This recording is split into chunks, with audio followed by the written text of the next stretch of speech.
Bueno, arratsaldeon, beste behin eskerrik asko etortzeagatik, eta gaurko saioa dakau Lazaro Etxegarain eskutik bere birraitonaren inguru, Bonifacio Etxegarai. Personaje bat, historian zehar pixka bat birien gelditu dana, oin ala gutxi liburu bat salatu dute, eta pixka bat horren bere figura aztertzen da, eta horren berri emango ditu. Buenas tardes a todos, bienvenidos, y la sesión de hoy contamos con Lázaro Etxegarai, que nos va a tratar un poco la figura de su bisnieto de Bonifacio Etxegarai, y nos va a tratar un poco la figura de un personaje que ha quedado ahí un poco medio olvidado en la historia. Bueno, sin más, pues voy a detener, tenéis unos folleticos por ahí también, y la palabra es de él. Eskerrik asko, Martxel. Onden hori eta eskerrik asko etortzeagatik. Fotomuseo hori eskertu nahi diot, ekitaldi honek antolakuntzagatik. Muy buenas tardes a todos, por repetir un poco lo que ha dicho Martxel y bienvenidos. Quiero agradecer al Fotomuseo la posibilidad que nos, la organización de este acto y la posibilidad que nos da hoy. Bueno, pues como ha dicho Martxel, yo he escrito un libro sobre la figura de mi bisabuelo, de Bonifacio Etxegarai, que podemos clasificarlo como un estudioso de la cultura vasca de la época de preguerra, ¿no? En primer lugar, me gustaría poneros un poco en la situación del personaje, ¿no? Un poco en la definición del personaje, ¿no? ¿Por qué la biografía de Bonifacio? Claro, mucha gente pensará, hombre, pues porque realmente porque es su bisabuelo, ¿no?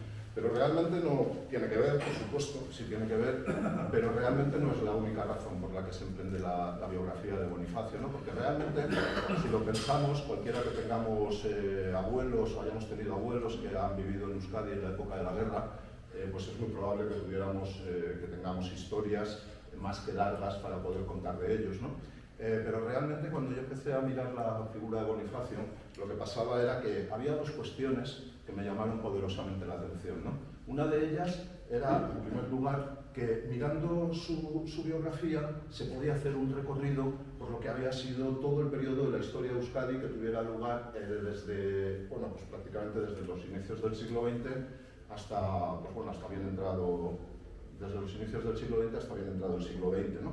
Y luego, por otro lado, porque las teorías, lo que él había trabajado, la parte que le correspondía, de alguna manera dejaba pozo, ¿no? ¿Y dejaba pozo de qué manera? Pues dejaba pozo, en cierto modo, en el entendimiento de cómo es ese concepto, no solamente de Euskadi, sino también quizá de Euskal Herria, pero desde una perspectiva cultural. Y todo esto, por tanto, me pareció importante. Luego había algo más, ¿no? Se sumaba algo más, y era que no teníamos mucha información en casa. Yo creo que había algún momento en el que la cadena oral, la cadena de la tradición oral, no es que se hubiera cortado, era simplemente que no había existido, ¿no? Para una persona que ha sido acusada, ha tenido que ir al exilio después de haber participado en el gobierno de Aguirre, o de haber tenido algún cargo dentro del gobierno de la República de Euskadi, ha tenido que ir al exilio y cuando vuelve lo hace a un Madrid que ya es un Madrid franquista, y donde obviamente pues ese currículum no es un currículum para contar. Esto se une un poco a ese silencio, y en ese aspecto yo lo relaciono ese silencio mucho con la novela de Martín Santos, ¿no? Que es esa frase de Martín Santos donde él decía con gran acierto: hemos hecho unos tiempos en los que nada tiene que sonar, todo tiene que pasar sin hacer ruido, hemos hecho unos tiempos de silencio, ¿no? Pues realmente ayer a donde habíamos llegado, y esos tiempos de silencio son los tiempos que generan que, por ejemplo, en casa nosotros no tuviéramos prácticamente ni idea de qué es lo que había hecho Bonifacio, ¿no? ¿Qué sabíamos? Bueno, en principio sabíamos que Bonifacio era el hermano menor de Carmelo Etxegarai. Carmelo era suficientemente conocido en todos lados. Bonifacio, sabíamos que además de ser el hermano de Carmelo Etxegarai, tenía una calle en Zumaya. Yo con cierta frecuencia siempre me escapaba a Zumaya, miraba la calle desde pequeñito, pues sí, es verdad, está la calle y tal, pero no sabíamos mucho más. Yo miraba de vez en cuando las enciclopedias de temática vasca, estaba siempre la entrada de Bonifacio, estaba siempre también la entrada de Carmelo, y ahí se quedaba el lío, ¿no? Pero bueno, entonces llega un momento en el que decido, vamos a empezar a estudiar todo esto, ¿no? Bueno, la familia de Etxegarai, por ponernos un poco en situación, Bonifacio había nacido en Zumaya, Pero la familia Echegaray no era de Zumaya. Ellos, en principio, Joaquín Echegaray, que era el padre, venía de Pasajes. Ellos habían sido una familia de marinos, tanto en la marina mercante, también como algunos en la marina de guerra, y estaba establecido en Azpeitia. No sabemos muy bien qué es lo que hacía Joaquín en Azpeitia, pero yo creo que es más que probable que debido a la situación política en estos momentos, pues justo en el 76, se acaba en 1876, creo que es de fechas, voy un poco ligerito, así que tampoco me las tengáis totalmente en cuenta, pero aproximadamente en 1876 termina la guerra carlista, en 1878 nace Bonifacio. Yo creo que Joaquín estaba en Azpeitia esperando que pasara algo. Él era liberal, de una familia muy tradicionalista, pero liberales, los Echegaray, y estaba esperando que pasara algo respecto a su puesto dentro de la Marina, ¿no? Y eso que sucede es que hay una ampliación y una renovación del puerto de Zumaya. Y claro, seguramente dentro de esa renovación, como marino con cierto prestigio, lo ponen de capitán del puerto de Zumaya. Y es ahí donde nace Bonifacio. Es decir, que nace en Zumaya, pues, por ejemplo, pues Carmelo había nacido en Azpeitia, ¿no?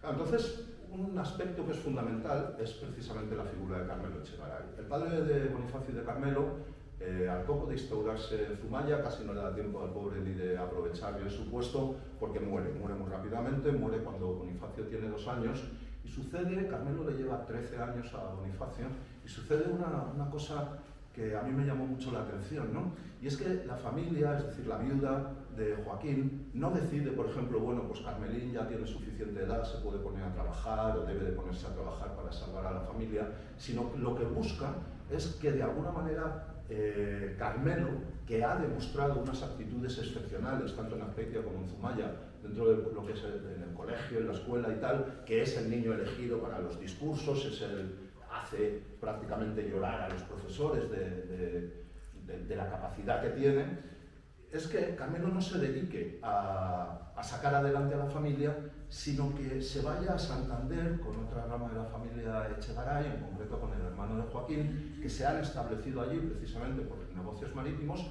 y entonces lo que dicen es, bueno, pues Carmelo que se venga con nosotros y podemos aprovechar para hacer 2 cosas. Por un lado le podemos enseñar el negocio, le podemos enseñar el oficio de la familia, en el escritorio del muelle, bueno, ellos están con fletes de barcos y todas estas cosas, y luego por otro lado que por la tarde vaya al instituto, y entonces lo apuntan en el Instituto Carvajal. No hace, y está 2 años, no hace 2 cursos exactamente al uso, como ahora los entendemos, sino que coge, Carmelo, una serie de asignaturas, ¿no?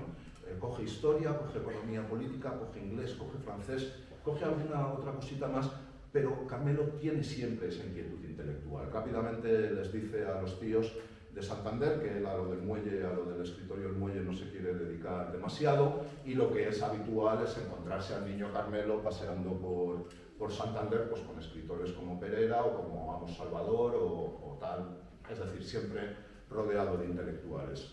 Cuando Carmelo muere su tío, se ve obligado a volver a Zumaya en este caso, y entonces empieza a buscar un trabajo que él entiende que puede estar dentro de los archivos de los ayuntamientos o dentro de la gestión cultural de los ayuntamientos, pero no termina nunca de cuajarle porque todo el mundo considera que es demasiado joven. Hay en algún momento en unas oposiciones que se han celebrado algún movimiento de influencias y dicen, bueno, pues a Carmelo lo vamos a poder poner de archivero en la Diputación. Claro, entonces ya no hay, digamos que ya las cartas de Carmelo para la vida pues están echadas, y Carmelo toma una determinación que para Bonifacio va a ser fundamental, y es que Carmelo va a cuidar a Bonifacio, se va a ocupar de él. Carmelo se tiene que ir a vivir a San Sebastián y se lleva ya a Bonifacio, pues que ya puede empezar a tener sus 13 añitos, 12 añitos, se lo lleva ya a San Sebastián, lo escribe en el instituto, y ya allí empieza, claro, empieza también la vida de Bonifacio. Yo siempre digo que esto es un poco como sucedían las cosas antiguamente. En casa del herrero, el hijo se hacía herrero; en casa del carpintero, el hijo se hacía el carpintero;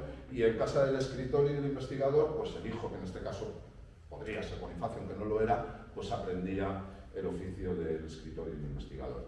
¿Qué es lo que le enseña Carmelo a Bonifacio? Bueno, yo creo que Carmelo le enseña a Bonifacio una serie de valores que van a ser fundamentales. Lo primero es el valor por la historia vasca, por la historia medieval vasca también, el cariño por la cultura vasca, y en todo eso entra, por supuesto, la historia y entran también los fueros, ¿no? Y de esta manera Bonifacio tiene una vida de niño demasiado intelectual.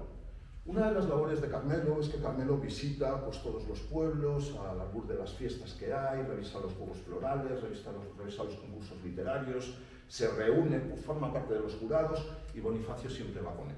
Claro, Bonifacio entonces se educa conociendo a Bercholaris, conociendo a escritores, conociendo a curas que tienen llaves de la cultura y sobre todo, yo creo, se educa oyendo hablar de esa catástrofe importante que nos había pasado y era que nos habían quitado, a fin de cuentas, y en el último momento nos habían quitado los fueros, que por otro lado era lo que mucha gente pensaba que iba a pasar, ¿no?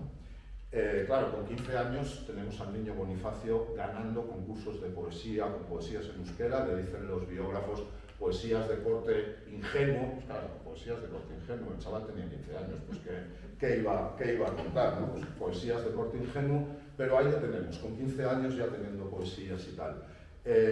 Por cierto, fruto de esas poesías es este libro que lo edita mi colega Serri Calleja y que bueno, luego os hablaré también un poco del proyecto, pero esas poesías estaban todas por ahí un poco sueltas y son poesías en euskera y convenía recopilarlas y las tenemos en este proyecto.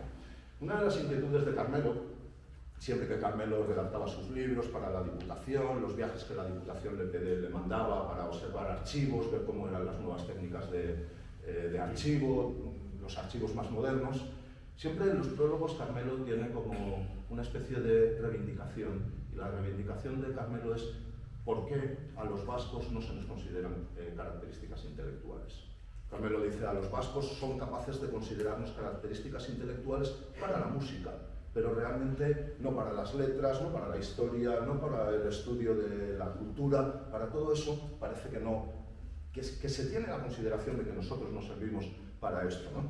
Yo creo que también, fruto de esa inquietud de Carmelo, está esa idea de Carmelo de decir, yo voy a educar a este para que realmente se convierta en un verdadero intelectual de la cultura vasca, ¿no? Y efectivamente, bueno, luego lo veremos, yo creo que lo consigue, ¿no? Llega el momento en que Bonifacio tiene que hacer la carrera y Carmelo tiene ya seleccionado el sitio donde Bonifacio va a hacer la carrera y Bonifacio va a hacer la carrera en el Escorial, concretamente en el Real Colegio María Cristina. Es una universidad privada, es una universidad a la que puede acudir perfectamente gran parte de la élite española y desde luego grandísima parte de la élite liberal madrileña. Y luego, por otro lado, es una universidad que, aunque está instaurada en el Escorial, está prácticamente dirigida por sacerdotes que son vascos, ¿no? Esto es lo que a Carmelo pues, más o menos le dice, vale, tiene un nivel educativo alto, va a poder conocer gente, no va a perder la cultura vasca porque ahí está el padre Unceta, ahí está tal. Es decir, posteriormente, de hecho, estos mismos agustinos ponen un colegio en Guernica, que es donde ya Carmelo se había trasladado a vivir una vez que a Carmelo le nombran cronista de las provincias vascongadas. Esto también tiene que tener un comentario, el nombramiento de Carmelo como cronista de las provincias vascongadas. En el caso de Vizcaya, sustituyendo a Trueba, por una razón, es la primera vez en la historia que las diputaciones deciden que haya un único cronista para las tres provincias. Y este es el hito que marca Carmelo. Bueno, en el Escorial Bonifacio hace una vida también pues, de lo que lleva encima, ¿no? Una vida muy, muy intelectual en la que empieza a redactar, o en la revista del colegio, que se llama El Colegial, él tiene una participación constante con la publicación de pequeños relatos o de relato corto, ¿no? Son un tipo de relatos que tienen todos el mismo corte, que tienen muchísima base en el derecho constitucionario vasco, en la costumbre vasca, que casi siempre, yo creo que también son un poco relatos que surgen un poco también desde la nostalgia, ¿no? Desde el olvido, desde la situación de estar fuera de casa, ¿no? Porque todo esto está siempre presente en los relatos. Es más, él un día va por Torrelodones haciendo una excursión, sube al famoso castillo del Pico, creo que se llama, y bueno, Palacio del Pico, y se encuentra que la mujer de Guardés es de Tolosa y hablan en euskera, y ese día dice él, bueno, prácticamente yo he llorado hoy, ¿no? De poder hablar con una señora en euskera en tierras castellanas. Comentaros ya, por terminar con la idea de este libro, que estos relatos, que la gran mayoría no habían sido publicados más que en la revista, han sido recopilados también por Sebe y por mí para poderlos dejar plasmados en este libro. Entonces este libro lo que tiene, por un lado, son los poemas de infancia yo suelo decir de juventud, pero con la edad que tenía, se puede decir prácticamente infancia, los poemas de infancia de Bonifacio, y luego por otro lado sí, ya en castellano, los relatos de juventud. ¿Hay algún momento, ahora que os estoy hablando de esa relación de él, entre el castellano y el euskera, obviamente, en Madrid el euskera pasa a utilizarlo mucho menos, en el que él hace una reflexión, ¿no? Hay algún artículo en el que él hace una reflexión y dice, bueno, en la medida que me fui alejando de Euskadi y fui adentrándome más en tierras del centro, luego ya os contaré un poco más profundamente, dice, de repente un día me di cuenta de que yo ya no pensaba en euskera. Vale, a partir de ahí sí que es verdad que todo el seguimiento de la producción literaria, científica de Bonifacio, prácticamente toda, no toda, pero prácticamente toda va a estar centrada va a estar escrita en castellano, ¿no?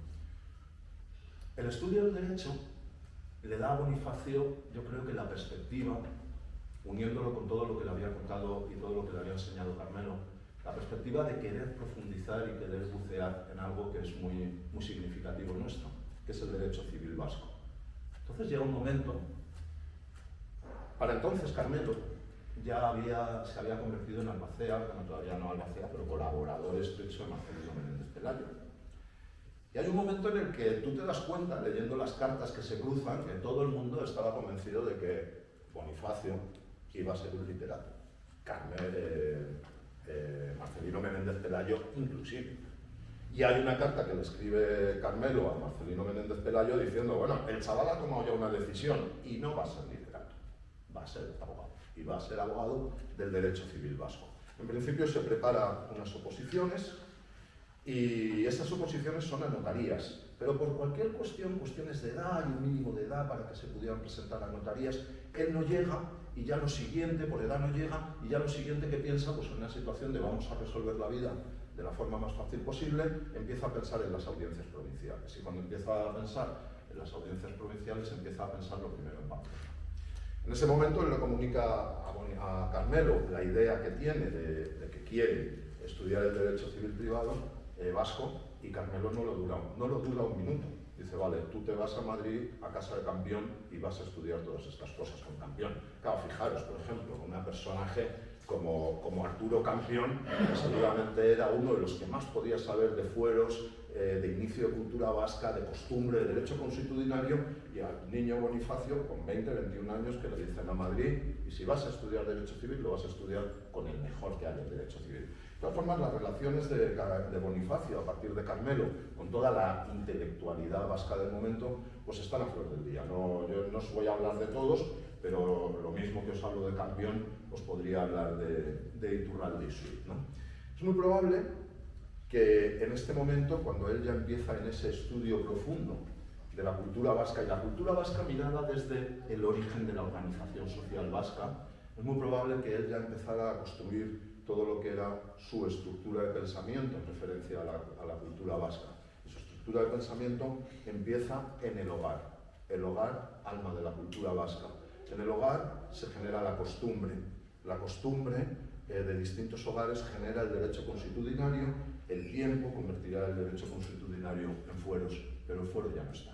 Y sobre todo, en todo esto, en todo ese proceso de conversión del hogar, la costumbre, el derecho consuetudinario, el derecho consuetudinario, el fuero, hay dos elementos que están alrededor de estas ideas y que van a ser fundamentales para que él dé la explicación de lo que es la cultura vasca. Por supuesto, el idioma y la religión.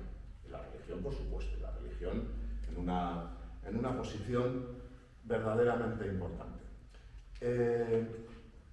No consigue la oposición en Pamplona, intenta otra oposición en algún otro momento, en el sitio que la consigue es Sevilla. Y entonces él empieza ya, hace un viaje a la España profunda y empieza, a la vez que hace ese viaje a la España profunda, empieza a buscar un viaje de vuelta.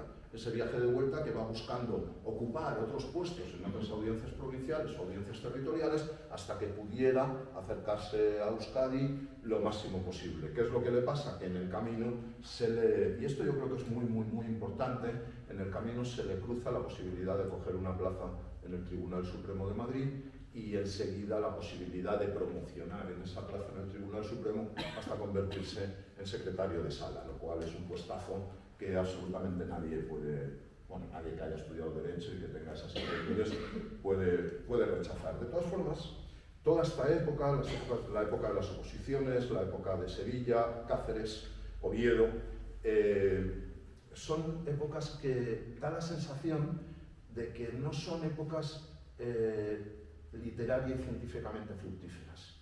Es un momento en el que Bonifacio ya no está escribiendo relatos, ya no está escribiendo poemas, ya no está escribiendo obras científicas sobre el derecho foral, y hay un parón. Pero pasa algo, ¿no? Y hay una fecha que yo creo que ya va a ser imprescindible, que es 1918, Congreso de Oñati, y inmediatamente después del Congreso de Oñati, la fundación o la creación de Eusko Ikaskuntza, de la Sociedad de Estudios Vascos. Yo siempre digo que cualquier intelectual necesita una institución detrás, da igual qué tipo de institución sea, puede ser una editorial, puede ser una diputación, puede ser un Tribunal Supremo, un órgano como el Tribunal Supremo, o puede ser un órgano como la SER, como la Sociedad de Estudios Vascos. La SER, por cierto, está creada o está fundada, entre otros, por Urquijo, por Campión, por Carmelo, y ellos tienen una idea que es fundamental: siguen con el dolor del fuero, siguen con el dolor del fuero que se ha perdido. Más o menos la idea de la SER es algo así como decir: vamos a hacer un proceso autonomista, y en este proceso autonomista nosotros vamos a ver si conseguimos ofrecerle al Estado unas nuevas leyes vascas, acorde a fuero, y si no nos las dan, nos las hacemos nosotros.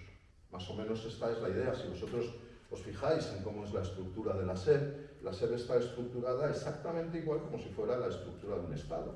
Es decir, tienes un departamento de Economía, tienes un departamento de Agricultura, tienes un departamento de Derecho, tienes un departamento de Historia y Cultura, y ahí es donde Bonifacio no solamente empieza a destacar, enseguida se convierte en vocal de la SER, se convierte en presidente de la sección de Derecho, se convierte, en palabras de Idoia Estornés, en el historiador de la SER, y la SER le ofrece o le encarga un montón de trabajo a Bonifacio.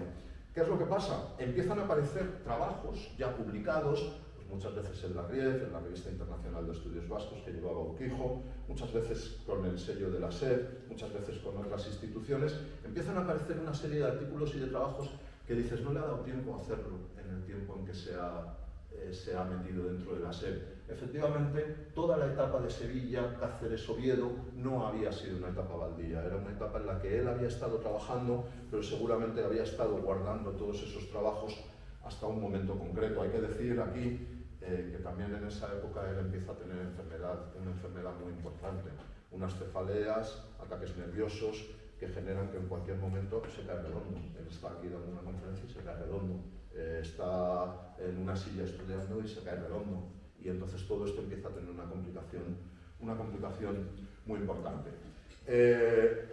Funciona en la SER, a partir de lo que os he comentado, siempre el hogar como alma de la cultura vasca, la costumbre como inicio de todo, y eso es lo que a él le interesa. ¿Dónde está la costumbre del fuero vasco? ¿Dónde se genera o de qué manera se genera la costumbre en el fuero vasco? Hay aquí una parte que a mí también me parece muy importante, ¿no? Y es cuando él, como uno de los trabajos, que luego es el trabajo que él lee cuando entra en Euskaltzaindia, empieza a hacer esa relación entre todo esto que os cuento, el hogar, la costumbre, el fuero, basándose en los apellidos y en los nombres de los sitios.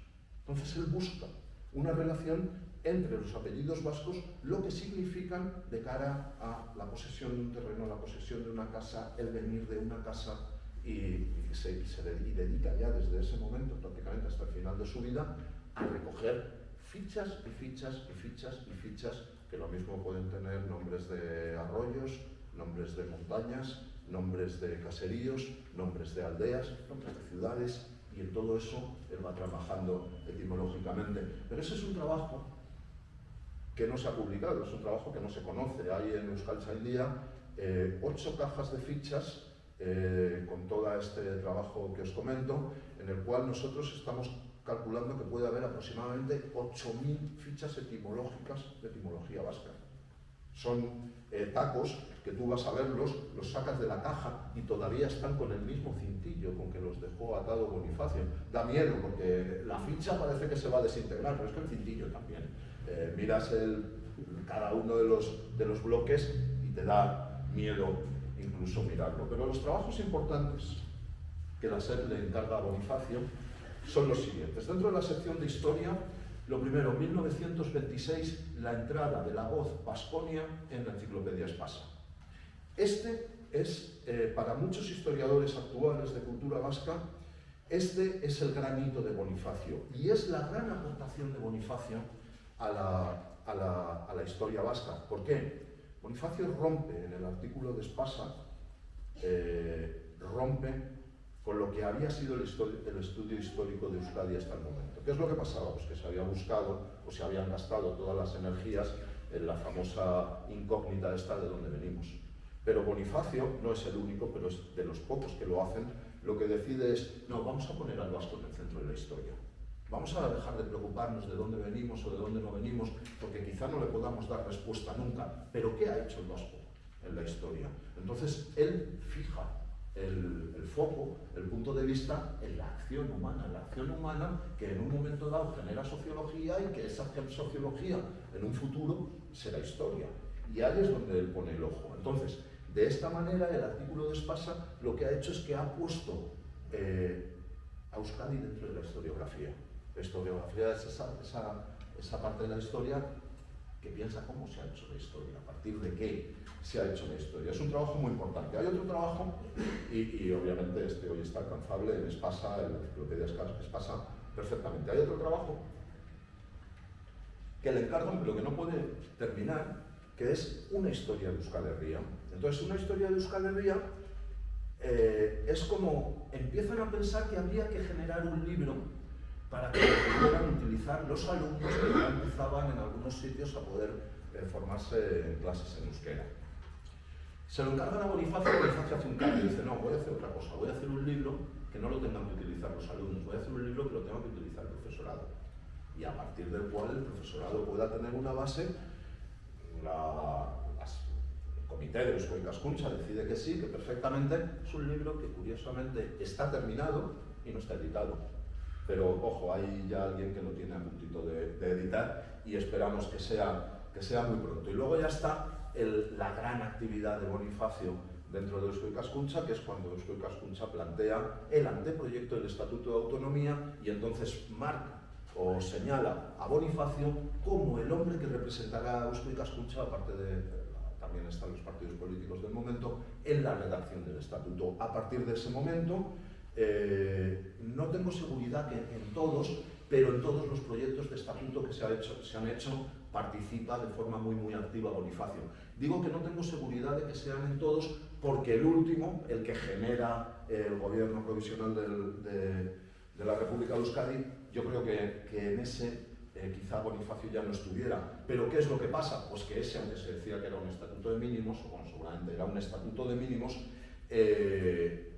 está formado a partir de todos los estudios y todas las redacciones de estatutos anteriores que había hecho Bonifacio en relación con qué, pues por supuesto con el derecho civil vasco. Hay en este momento también 1926, 1927, 1928 su inicio, o sea su entrada en Euskaltzaindia, ocupando la silla de Carmelo, la silla de su hermano que ha muerto en 1926, me parece que es inesperadamente. Bueno, Azcue cuenta en sus memorias cómo fue verdaderamente difícil determinar quién podía cubrir la silla, hasta que al final llegan a la conclusión muchos de decir, bueno, pues oye, que sea Bonifacio, ¿no? Y Bonifacio pasa a estar en Euskaltzaindia, hace como discurso de entrada una relación, aquí hay gente que lo conoce porque me lo han traducido, yo no soy capaz de traducirlo, de todos esos nombres de las casas, que se llaman nombres de casas y relación con la cultura vasca, y claro, y ahí está la gran incógnita mía de pequeño, ¿por qué este hombre tiene una calle en Zumaya? Este hombre tiene una calle en Zumaya porque se le ponía una calle a todos los euskaltzales en cada uno de sus pueblos de origen. A la vez, en este momento, en esos años, 1927, 26, 28, se crea lo que él llama la inteligencia de los euskeristas, ¿no? La inteligencia de los euskeristas es como unas asociaciones en las que, por supuesto, está Euskal Chaleak, del que él es miembro también, de la asociación de la que él es miembro también, que lo que están es peleando por instaurar ya definitivamente un bilingüismo, ¿no? Y sobre todo porque todo el mundo que así lo desee pueda tener acceso a una educación en euskera. Esto significa, a él le ponen de presidente de la asociación, de la federación que se ocupa de esto es la FAPE, le ponen de presidente de la FAPE y su trabajo que es, bueno, él sigue estando en Madrid, él tiene mucha mano en todo lo que sea el Ministerio de Justicia y otros ministerios porque tiene un puesto importante dentro del Supremo, unas veces con Azcue, otras veces él solo, unas veces con Urquijo. La función que hace Bonifacio en Madrid es que se ocupa de reunirse con todos los ministros para que les concedan la orden o el permiso para poder instaurar la escuela vasca. Y bueno, ahí va transcurriendo la vida hasta que llega el momento de la guerra, la situación tan complicada de la guerra, la situación tan complicada de Euskadi dentro de la guerra y la determinación, ¿no? Ese estatuto de mínimos que nos lleva a tener un gobierno provisional. En ese gobierno provisional a Bonifacio lo que le hacen es que le hacen presidente de una comisión jurídico-asesora. Es decir, esta comisión jurídico-asesora determina o analiza todas las distintas medidas que pueda tomar el gobierno vasco. Tiene una importancia fundamental porque una vez que Aguirre jura en Guernica su puesto como Lehendakari, él en sus ideas está, al día siguiente tiene que haber ya una comisión jurídica, porque digamos que esa comisión jurídica es como la que le da base jurídica al propio Estado de Euskadi. Entonces, claro, puedes tener un Estado sin base jurídica, pues bueno, esto yo creo que es fundamental. Cuando hablo con los expertos sobre la comisión jurídico-asesora del gobierno vasco, que por cierto existe hoy, lo que me dicen es que el funcionamiento de la comisión en aquellos tiempos podía ser una especie de, podríamos compararlo con una especie de consejo de Estado. Por supuesto, pues todo aquel proceso que ya nos voy a contar, gobierno vasco, los frentes en los Inchorta y en Arrate, tal, no sé qué, entran las tropas nacionales en Bilbao y aquí pues todo el mundo tiene que salir pues, por donde buenamente puede, y Bonifacio lo que llega es a San Juan de Piedeport, a don Iván Igarasí. ¿Por qué a San Juan de Piedeport? Bueno, pues porque él en el gobierno vasco, además de la comisión jurídica asesora, había estado en el departamento de Cultura, había tenido un trabajo muy estrecho con el vicelehendakari Leizaola, entre otras cosas había ayudado a formar la primera universidad vasca, que era aquella famosa de medicina que se puso en los pabellones de Basurto, y entonces el PNV había creado una red de castolas y casi Garasi era como una sede de todo aquello. En Garasi lo había organizado todo y estaba allí llevándolo todo Bingen Amézaga, y Bonifacio en las épocas del gobierno de Euskadi habían hecho una relación verdaderamente estrecha. Con lo cual Bonifacio y su familia, su mujer, y que sepamos al menos una de sus hijas, una de mis tías abuelas, van a Garasi a pasar un momento que en un principio parece dulce. ¿Por qué? Bueno, primero es el estatus de exiliado, pero con ese estatus de exiliado que tú puedes decir, sí, estoy exiliado, pero estoy en casa. Hay una muga, pero yo sigo estando en Euskal Herria. O sea, estoy exiliado, pero vivo en un sitio donde cualquiera de los dos idiomas, el francés lo manejo a la perfección. Y además él en ese momento todavía tiene un sueldo del gobierno vasco, un sueldo que se le da en pos de la propaganda. No me quiero enrollar mucho sobre este tema, pero hay un proyecto muy bonito, que es el proyecto que tiene Irujo, que es el proyecto que tiene Irujo para hacer un órgano de propaganda que sea capaz de contar a todo el mundo la situación en la que se han encontrado los vascos, antes de la guerra, durante la guerra y después de la guerra. Entonces Irujo hace una lista de personas a las cuales se les podría ir encargando temáticas para tratar sobre todos estos temas. Por supuesto, Bonifacio está de los primeros de la lista y tiene pues, prácticamente las mismas tareas que había tenido en la SED: historia, derecho, cultura, y claro, en función de eso, pues tienen todavía un sueldo. El gobierno vasco todavía está, el gobierno del exilio incluso, está todavía en posibilidad de ofrecerles un sueldo, pero ese sueldo obviamente se gasta, se acaba. El gobierno vasco mismo vive en una situación en la que seguramente no puede estar preocupándose de todas estas cosas, en la que cualquiera de los dirigentes tiene ya bastante con salvar su situación dentro de aquella Europa, que por otro lado es una Europa convulsa, ¿no? Ahí te das cuenta un poco de cómo es la circunstancia de un hombre cuando está en apuros, ¿no? Porque a partir del momento en que empieza a escasear el dinero, Garassi es un sitio que queda partido por la línea divisoria que se hace en Francia con los nazis. Yo no entiendo muy bien cómo este hombre pudo pasar allí 4 años. Ojo, 4 años sin que los otros se den cuenta que tú eres un exiliado vasco del gobierno de Aguirre y que estás allí, viviendo al lado de ellos. A ver cómo lo consigues, ¿no? Esto es una incógnita. No sé cómo lo hizo. Pero fijaros, por ejemplo, en la estima que le tenían que tener a este hombre, que él constantemente escribía cartas diciendo: no me llega el dinero, no me llega el dinero. Y siempre te encuentras las cartas que escribía a los 3 o 4 días de haber escrito la que os comento, diciendo: perdón, me acaba de llegar, he mandado la carta y me acaba de llegar. Y hay un momento en que te das cuenta que hasta la gente más importante del gobierno vasco, dígase por ejemplo Monzón, dígase por ejemplo Aguirre, dígase por ejemplo Leizaola, o Irujo, estaban cada uno en su circunstancia y todavía se estaban preocupando de la situación de Bonifacio en Garassi, porque le escribían por mano de otros. Y Monzón en concreto, hay un momento en que le escribe directamente: don Boni, espere un poco, el dinero está mandado, llegará. Pero fijaros entonces en qué estima le tienen que tener todos los políticos del gobierno vasco del momento, o bueno, todos o quizá una parte, a Bonifacio en ese momento. Fue un exilio duro. Yo no entiendo muy bien cómo él lo pudo mantener tanto tiempo, porque en ese exilio de Garassi Bonifacio llevó hasta 6 años. 6 años significaba una vuelta muchísimo más complicada de la que pudieran haber tenido los que estuvieron 1, 2, 3 años. ¿Por qué? Cuando tú volvías, había una pregunta que surgía en el momento: ¿cómo es que ha tardado usted 6 años? Y el gobierno de Franco, más o menos lo que te decía era: en 2 años nosotros dijimos que la gente que no tuviera delitos y que estuvieran más o menos a salvo, que podían ir volviendo. ¿Usted por qué ha tardado 6?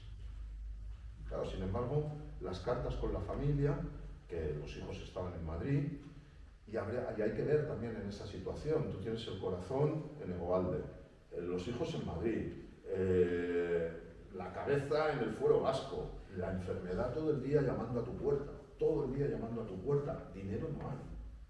Él en las cartas dice en muchas ocasiones: cómo me enorgullezco de mis compatriotas que disimulan para dejarme dinero. Entonces el tema era: don Boni, que mire, que yo mañana vuelvo, que tal o cual, me han dado la carta y esto es lo que a mí me sobra, tómelo usted. Otro se despistaba a don Boni y dejaba en la panera pues X francos. Otro tal, y así lo iban manteniendo a él poco a poco. Decía él en las cartas: yo espero que no se den cuenta de los ayunos involuntarios que tengo que hacer. Y tú leyéndolo dices: pues me parece que te tenían mascarado, que ni sé, estaba todo el mundo cuidándote. El regreso entonces es complicado en ese aspecto, pero él utiliza los contactos con gente que había estado en Eusko Ikaskuntza, con gente que como él se consideraban y eran vasquistas de una ideología no nacionalista, como era él, pero vasquistas a fin de cuentas, y que luego posteriormente pues habían tenido, Dios sabe cómo, puestazos dentro del gobierno de Franco. Uno de ellos es Esteban Bilbao. Entonces hay una correspondencia con Esteban Bilbao en la que ya se deja entrever que no hay muchas cartas, pero hay un momento en el que parece ser que Esteban Bilbao le dice, claro, Esteban Bilbao había sido primero ministro de Justicia con Franco y posteriormente presidente de las Cortes. Le dice a él: igual la cosa está ya para que vayas volviendo. Y él entonces vuelve. Y hay otra época traumática. ¿Por qué? Porque primero tienes que pasar los juicios, las diligencias previas. Entonces las diligencias previas él parece que se presenta en Burgos. Se presenta en el juzgado militar de Burgos. Y ahí empieza un galimatías de mucho cuidado porque, entre otras cosas, en principio no son capaces de determinar ellos mismos de dónde es Bonifacio. Entonces hay gente que dice, es de Guernica. Hay otro que salta y dice, no, no, que no es de Guernica, que se fueron a vivir allí. Ah, bueno, pues entonces es de San Sebastián, ¿no? Tampoco es de San Sebastián, que es que de Azpeitia, de Casturdiales, que era su mujer. Total, que no aceptaban. Entonces, luego declaraciones. Había gente que decía, hombre bueno, pues un hombre con una personalidad excelente, gran amante del País Vasco, no por eso separatista, no tal. Había otros, pues, por ejemplo, el presidente del Tribunal Supremo no tenía las cosas tan claras. Pero bueno, en los juicios de diligencias previas parece que sale ileso, pero entonces empieza lo que de verdad era duro para los profesionales de la administración pública en aquella España, que son los juicios de depuración. Entonces, claro, aquí pasa una cosa, que es lo siguiente. En el estudio historiográfico de los juicios de depuración, prácticamente lo más estudiado han sido los procesos de depuración al magisterio, al profesorado. Pero no se había hecho estudios de procesos de depuración en otras ramas. Ahora parece que empieza a haber gente, algunos historiadores, que empiezan a mirarlo también dentro de la Administración de Justicia, en la que Bonifacio, por supuesto, estaba como miembro del Tribunal Supremo. Yo creo que una de las cosas que tiene este libro es el haber podido recopilar todo ese proceso de depuración y luego poder ver con el único libro que conozco, que es del profesor Virginio Sánchez, que también ha hecho esos estudios, estudiando 16 casos concretos de depurados del Ministerio de Justicia, que te das cuenta que la similitud es absoluta. Pero ahí todavía hay un estudio, yo creo que muy importante, desde el punto de vista histórico-político, que hay que realizar. Finalmente, pues le dejan volver al Tribunal Supremo con la orden de que no puede promocionar en un año, pero luego él después del año promociona y promociona mucho, no se aleja de la cultura vasca, pero sí que está siempre un poquito con el ojo avizor, ¿no? Porque hay un momento en el que Urquijo le invita a participar en un homenaje al propio Urquijo, que se había tenido que suspender, y él le dice a Urquijo, hombre, ahora mismo tengo algo escrito que te podría dar, ¿no? Y es lo de los nombres de las casas, pero mira, no quiero levantar suspicacias. Entonces, bueno, el último libro que Bonifacio escribe es El Derecho Privado Vasco, y ya, bueno, si a todo eso le tienes que sumar, si a todo esto, perdón, de lo que estoy hablando es una situación tan trágica, imaginaros también en esos años, 40, 45, los juicios, bueno, primero las diligencias previas, los juicios de depuración, y que en prácticamente 2 años se muera tu hijo mayor en un accidente automóvil, tu mujer y tu hija con unas horas de diferencia y prácticamente sin que nadie se lo espere. Bueno, una situación verdaderamente complicada, y yo creo que ya es ese momento en el que en Madrid Bonifacio empieza a pensar, yo aquí ya no pinto nada, reúne a mi abuelo y a mi tío Ricardo y les dice, oye, mira, yo me voy a Euskadi, coger el coche y me lleváis para allá. Claro, a ellos les parece una locura, porque dicen, hombre, pero si allí no tienes nadie, ¿quién te va a cuidar? En Guernica ya no hay nadie, en Zumaya no hay nadie, en Azpeitia no hay nadie. Y él dice, no, pero en Durango me he encontrado yo a unas amigas de Antiguo que tienen un hostal y tal, y que acogen a huéspedes conocidos, y yo me voy a ir a vivir a Durango con estas señoras. Y yo creo que él se va a vivir a Durango porque es la única alternativa que le queda ya a él de decir que me coja la muerte en casa. Que además no es una cosa que sea nueva ahí en ese momento, yo creo que es una cosa que él viene repitiendo en todos los libros, en todos los libros que escribe, la añoranza de la patria, la nostalgia de no poder estar, y más o menos entre líneas, el por favor cuando me tenga que morir, que me muera allí. Le entierran en Guernica con Carmelo, y esto en líneas generales es la historia y la aventura y el periplo de vida de Bonifacio. Yo creo que a la muerte de Bonifacio, según se dice por ahí, acude con sus más, con sus menos, quiero decir, con sus más valentías y menos, toda la intelectualidad vasca. He leído por ahí también que la casa de las señoras estas en Durango, antes de que él muriera, debía ser también un desfile constante de intelectuales vascos que pasaban por allí a verle, a hablar con él, a charlar. Y bueno, al final pues esta es la historia de Bonifacio. Quiero, antes de terminar, hacer dos resúmenes fundamentales, ¿no? Lo primero sería una visión o un dibujo de Bonifacio en líneas generales, ¿no? Fue un hombre que puso por encima de todo el amor a la cultura vasca, sin ideología política. Él siempre se consideró vasquista hasta el extremo, pero no partícipe ni ayudante de ninguna tendencia política. Porque para él el vasquismo estaba en la extensión cultural. Entonces, claro, el planteamiento que él siempre hacía era el decir, la cultura es de todos, la cultura no tiene color, pero si alguien le empieza a poner color a la cultura, entonces empezamos a generar separaciones. Porque entonces la cultura empieza a identificarse con cosas que realmente no es. Si le pones el color de A, el de B estará en contra. Y la cultura lo que tiene que hacer es unificar, no separar. Entonces, en ese aspecto, ahí es donde él había realizado todos sus estudios. Y los estudios los hemos contado aquí en esta mesa siempre desde el punto de vista histórico. Pero hay otros 3 puntos de vista que no se pueden dejar nunca atrás, que es el punto de vista sociológico, el punto de vista antropológico y el punto de vista etnográfico. Y en más de una ocasión, él dice, yo me acerco al derecho consuetudinario vasco desde la perspectiva de la etnografía. Por último, y dado el escenario en el que hoy nos encontramos, yo lo que quiero es hacer una relación de la figura de Bonifacio con Zarauz. Porque realmente nosotros estamos aquí por la figura, nosotros me refiero a mi familia, por la afinidad de Bonifacio con Zarauz, ¿no? ¿Cuál era? Bonifacio, desde el momento en que se va a vivir a Madrid, empieza a tener una necesidad urgente de tener un contacto constante con Euskadi. A él le da igual dónde, pero tiene que estar en Euskadi constantemente.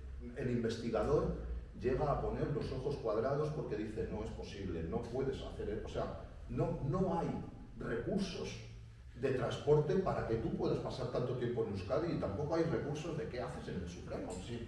Entonces las cartas de Bonifacio son algo así como, el miércoles, estoy saliendo de Tolosa, cojo en San Sebastián el tren a Madrid, a Venganito, llegaré a Madrid, no sé qué, el viernes estoy cogiendo el expreso de vuelta, llegaré a Bilbao, no sé qué. Y dices, pero bueno, ¿cómo? Entonces siempre, pero el lugar de veraneo siempre había sido Zarauz. Tiene una característica más Zarauz, y es que cuando él empieza a hacer los estudios en profundidad de todo lo que os he contado de Eusko Ikaskuntza, una de las cosas que le interesa es que quiere estudiar a fondo el archivo de los franciscanos. Entonces, ¿qué es lo que hace? Pide una excedencia en el Tribunal Supremo y se viene a vivir a Zarauz con toda la familia. Todavía hay testimonios de gente del pueblo, nietos de la gente de entonces y tal, que se acuerdan de lo que les contaban sus abuelos de Bonifacio en Zarauz, que si le veíamos el balcón desde la casa de enfrente, que si podíamos ver lo que les regalaban en Reyes, que si... Luego tenía una relación muy importante con Mauricio Flores Caperochipi, y esto es una cosa que no todo el mundo sabe, pero Bonifacio fue de los inventores, de los precursores de la fiesta vasca en Zarauz, junto con Zintunegui y con Mauricio Flores Caperochipi. Él tenía además una tertulia en la Sociedad La Reja, allí se juntaban escritores, se juntaban también pintores, y luego pues en todo aquel tiempo del Renacimiento vasco y de Euskal Peskundea lo que tenía era aquí yo creo que hay gente que conoce esto bastante mejor que yo, pero lo que tenía abierta era una polémica con Lizardi, pero que yo, si luego los que saben más que yo de esto, si no ya me corregiréis, yo estoy convencido de que aquella polémica con Lizardi era una polémica que estaba pactada. Entonces, Bonifacio escribía todos sus artículos en defensa del euskera en la Gaceta del Norte, hacía unos planteamientos y desde el Euskadi Lizardi le contestaba, pues tal, a veces con seudónimo, otras veces tal, también con su íntimo amigo, he perdido Gregorio Mújica, que Gregorio Mújica luego es secretario de la SEP, también tiene una participación en los artículos, Gregorio muere muy joven, y bueno, pues yo creo que todo eso está un poco orquestado para decir, oye, que haya movimiento, ¿no? Que haya ruido, que esto suene un poco, ¿no? Eso sí, por ejemplo, Lizardi tenía esa idea de decir, no identifiquemos el euskera con los caseríos o con un poco más la cultura de Basarri. Tiene que ser amplia, ¿no? Y Bonifacio esa idea también la tenía, ¿no? O sea, no encasilléis el euskera. Hablar euskera, los que tengáis trabajos en oficinas, trabajos en el campo, trabajos en el barco o trabajos en la tienda. El euskera tiene que ser de todos. Y ahí sí que había una polémica con Lizardi, y era que Bonifacio no quería que la política se acercara a la defensa del euskera. Y lo escribía con mucha frecuencia, decía, si la política se acerca a la defensa del euskera, los que sean de ideología contraria van a terminar odiando el euskera, y volvemos a la misma situación que la cultura. No puede romper, tiene que unir. En definitiva, esto es más o menos lo que yo os puedo contar. Tenéis libros aquí en la salida si queréis comprarlos. Y dejadme que termine una cosa. Yo había escrito En busca de Baskonia, vida de Bonifacio Echegaray. Este es un trabajo de investigación de 10 años y de escritura, yo creo que de 2 o algo por el estilo. Yo tenía ya el libro a punto de terminar y me había dejado el último archivo para revisar el Euskaltzaindia. Y cuando llego a Euskaltzaindia me encuentro con alguien que de repente va a ser fundamental para que el libro vaya adelante y para que esto, más que en un libro, se convirtiera en un proyecto. Es Andrés Urrutia, el presidente de Euskaltzaindia, gran seguidor de Bonifacio y conocedor de la obra de Bonifacio, hasta un aspecto, hasta un nivel casi sospechoso. Y entonces Andrés me dice, bueno, mira, esto lo vamos a publicar en la Academia Vasca de Derecho, buscamos una editorial académica, lo cual a mí como profesor me viene muy bien, y editamos esto. Y entonces me dice Andrés, vamos a hacer una cosa, vamos a hacer una reedición. Entonces vamos a coger el último libro de Bonifacio, el Derecho Civil Vasco,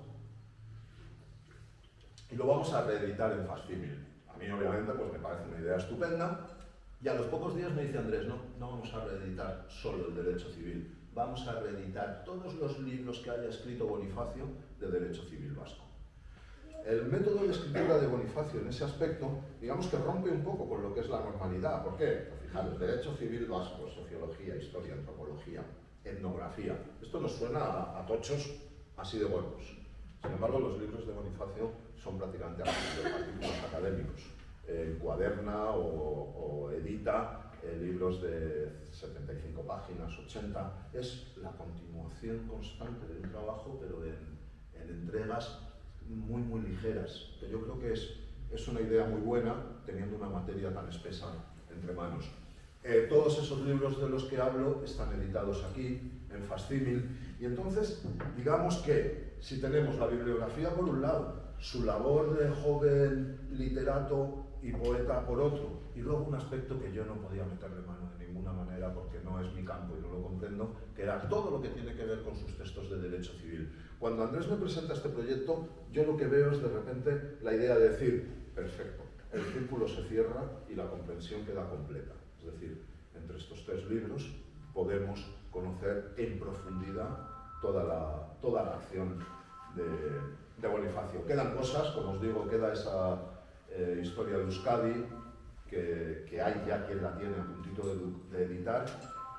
Tenemos también ya todas las facilidades para poder editar todos los artículos de la Unión de los Euskeristas, las inteligencias de los euskeristas, como él les llamaba, que se habían publicado en distintos periódicos entre 1925, me parece que es, y 1931, Gaceta del Norte, el Euskadi, el Día.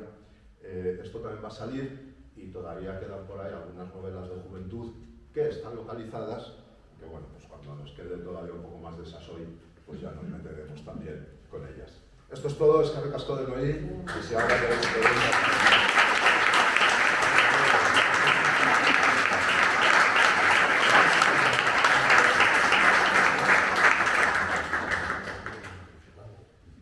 ¿Preguntas o...? ¿Por qué crees que, siendo un personaje tan importante, no ha habido hasta ahora ni un reconocimiento, Hubo una serie de reconocimientos en 1978, habiendo ya del periodo democrático, y fueron unos homenajes que dieron académicos a la figura de Bonifacio en Zumaya. Si no me acuerdo mal, estaba José Antonio Arana Martija, estaba Julen Peña, me parece que también. Había mucha gente allí homenajeando. Después de aquello, la figura de Bonifacio sí que es verdad que ha pasado a un olvido importante. Pero claro, antes de empezar la charla, lo estábamos comentando, Marcel y yo, ¿no? Hay una ruptura muy grande. O sea, quiero decir que desde que tú estás en activo, eres un personaje que eres fundamental dentro de ese mundillo de la cultura vasca, y de repente hay una ruptura en la que todo el mundo tiene que salir por patas. Unos se van a ir a América, otros se van a ir por Europa. Hay una guerra mundial empezando en Europa y luego hay 40 años de franquismo. De alguna manera, yo creo que esa ruptura es verdaderamente grande. Seguro que en ese momento hay historiadores como José Antonio Arana Martija, escritores como, yo creo que es Yulene Azpeiti, igual estoy equivocado, Chillardegui está también en esos actos, pero creo que en la medida en que ellos se vayan muriendo, vayan también dedicándose a otros actos, pues las figuras se van a ir desvaneciendo. La historia continúa, la historia saca nombres nuevos todos los días, la historia cada vez genera noticia más rápida y autor más rápido. Yo creo que ahí es donde se diluye un poco todo, es un punto de vista. Me ha sorprendido mucho ese afán de separar lo que es el aspecto cultural de cualquier compromiso político. ¿Crees que ahora es posible llevar eso a cabo? Ojalá. Ojalá lo fuera. Lo pregunto porque lo veo casi imposible. Es como en cuanto te adscribes a cualquier idea política, ya quieres un compromiso de no soltar nada que pueda manchar ese compromiso político. Y por eso me sorprende para bien ese afán por separar lo político de lo cultural. Es curioso porque realmente son luchas de emociones, ¿no? Sí, sí. O sea que realmente tú cuando militas en una emoción. Militas en unas siglas, pero militas en una emoción. Sí. Pero si militas en vez de en un aspecto político, militas en un aspecto cultural, también militas en una emoción. Entonces al final, no sé si son dos emociones chocándose o dos emociones que en un momento dado chocarán en el punto de vista político, no deberían chocar en el punto de vista cultural, y como chocan en el político terminan chocando en el cultural. Desde luego no es una situación que nos pueda llevar a buenos lugares. A mi entender es admirable, ¿eh? Sería muchísimo mejor que con esas cuestiones fuéramos muchísimo más objetivos, ¿no? Y sobre todo, igual esto también es importante, más que emocionales, racionales. Porque al final cuando eres emocional, ¿qué es lo que quiere, por ponerte un ejemplo, qué es lo que quiere la publicidad? Tenerte emocionado. Porque cuando te tiene emocionado te mueve por donde quiere y te vende lo que quiere. Entonces, pero bueno, yo creo que hoy en día eso es complicado.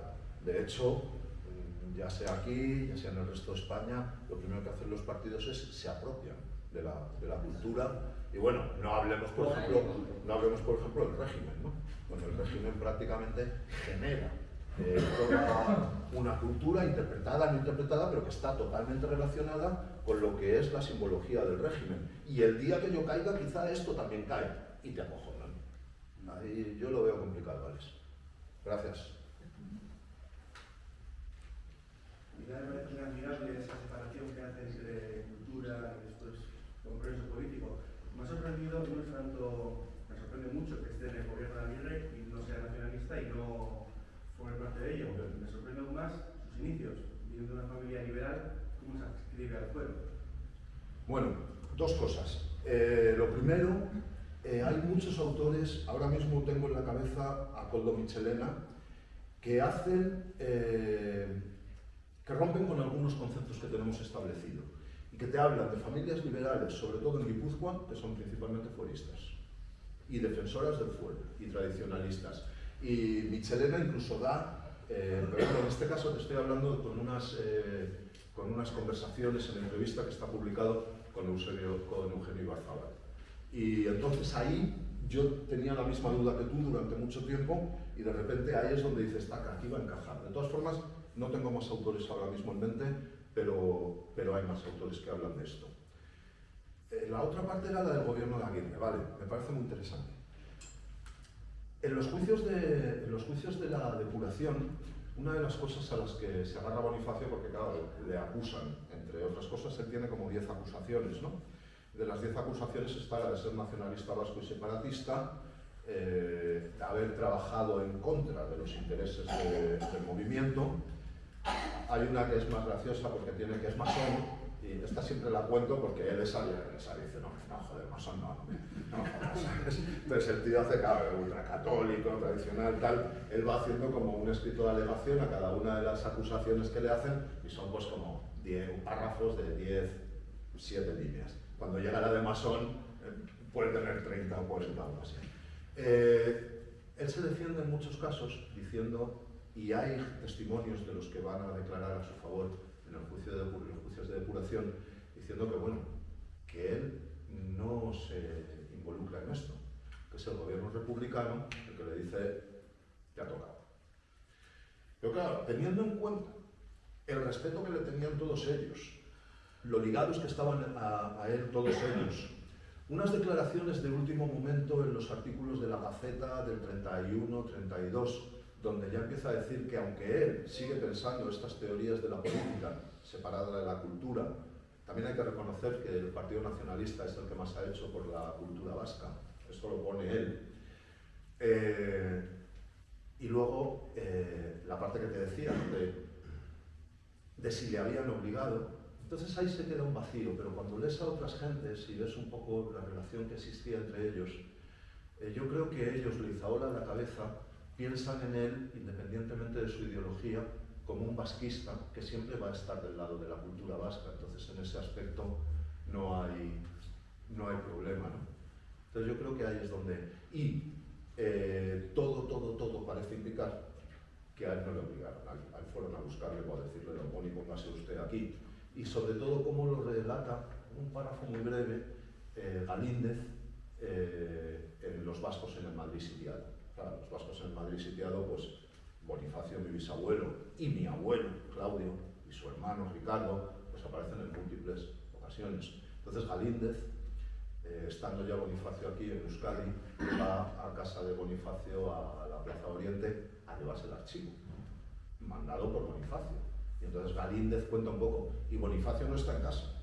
¿Por qué? Pues porque ya le ha llamado o ya está con el gobierno vasco en Bilbao, ¿no?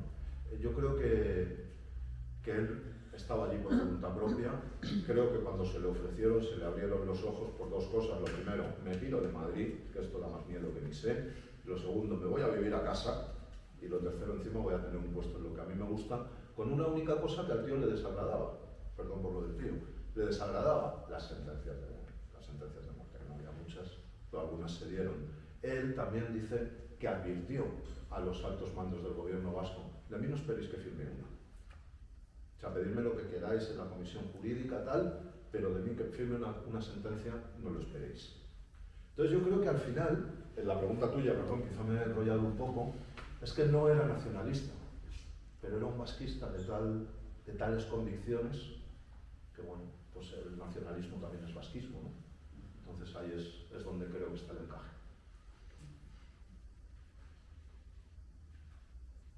Una aclaración sobre lo que preguntaba, y entiendo la pregunta, sobre cómo podía haber pertenecido al gobierno vasco siendo un liberal. Creo que el error está en equiparar lo que era un liberal en 1800 y pico, 1900 y pico, a lo que entendemos por supuesto. liberal. De todas formas, también hay que tener en cuenta que era un gobierno vasco que no estaba formado únicamente por nacionalistas. Es decir, que había PSOE, yo creo que hasta los comunistas andaban por allí, ¿no? Entonces, claro, sí que es verdad también lo que dice Alex, que el concepto del liberal no era exactamente tampoco el concepto que tenemos hoy en día del liberal, ¿no? ¿Qué año es este? ¿El cuál? El del que habla de ese gobierno vasco. ¿En qué periodo es? Este es el 36. Es el 36 donde Prieto y Aguirre, yo creo que son los que hacen los pactos con el gobierno de Madrid. Yo no me atrevo mucho a meterme en historia, porque no es muy fuerte, pero sí parece que por las connotaciones religiosas también que estaba teniendo todo el proceso de inicio de la guerra, los finales de la República, todo esto, muchos sacerdotes muertos, conventos...